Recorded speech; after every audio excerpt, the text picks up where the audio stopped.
Você falou dos excessos, né? Agora eu quero falar de uma coisa que eu não sou para poder falar mal, né, gente? Que é pão duro. E o inverso, né? Que a gente está falando da pessoa que consome muito, e a pessoa que guarda tudo muito, assim, não posso gastar, né? Embora tenha uma excelente condição financeira, né? Assim, e isso também vai para o mesmo lugar, que você está, por mais que você está guardando muito, é para fechar um buraco também? Então, é interessante, né? Quando eu tenho uma relação, vamos pensar nesse ser humaninho aí, né? Que tá se segurando, não se permite. Uhum. Normalmente, a gente está aqui no presente fazendo escolhas, mas as nossas crenças, nosso sistema de crença foi criado lá na infância, foi gerado, formado na infância.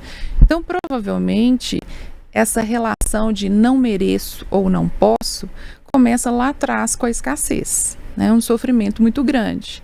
Então, se eu ouço sempre, por exemplo, os pais, né, estão lá dizendo, não tem hoje, se a gente comprar isso vai faltar amanhã, né? Ou de uma hora para outra perdeu o padrão financeiro, né, caiu, essa criança ou esse adolescente começa a registrar o quê? É perigoso não guardar. E, novamente, o nosso cérebro funciona para nos proteger do que é perigoso.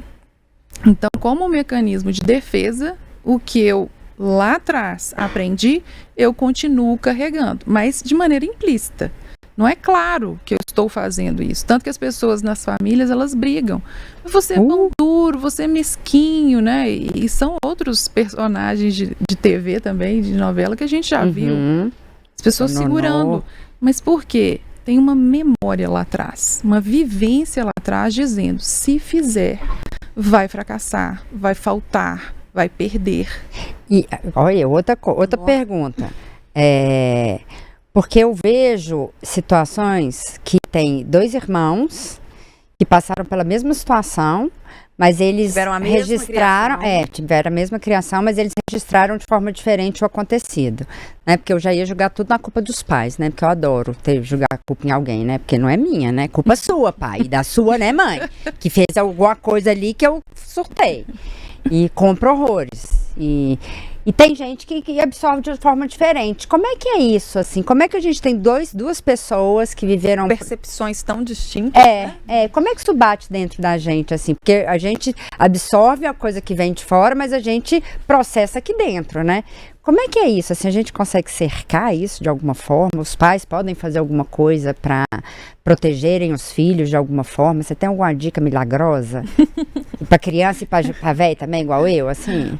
Não, a questão mesmo da vivência com relação a consumo, ao dinheiro, né, que é o tema, ela passa muito pelo que o pai e a mãe, ou os cuidadores, acreditam sobre o dinheiro.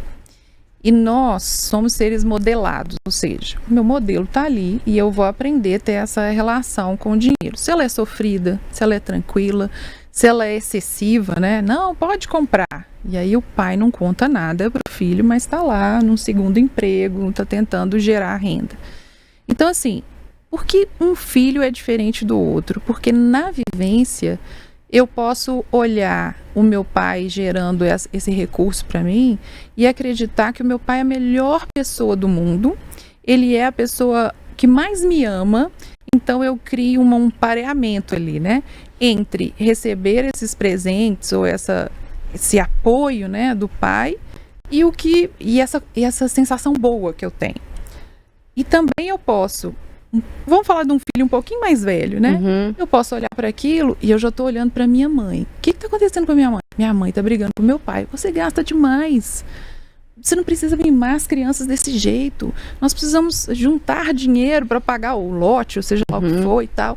Então, aquele outro filho, ele já tem uma maturidade um pouquinho maior e ele fala, olha, dar presente, ficar gastando dinheiro, isso é irresponsável, isso faz a minha mãe sofrer. Então, eu já guardo um outro significado sobre dar presentes, sobre gastar, sobre relacionamento. Então, as crenças, né? Você já estou com aqui, ó, na porta, mas pode continuar. As crenças, elas são formadas de maneira individual. A experiência é do indivíduo. Então você percebe isso mesmo que você falou, olha, eu vejo algo como positivo e o outro vê como o oposto, como sofrido. Assim, a gente está falando de filhos mais velhos, assim, né? E eu acho que, não sei quem que eu...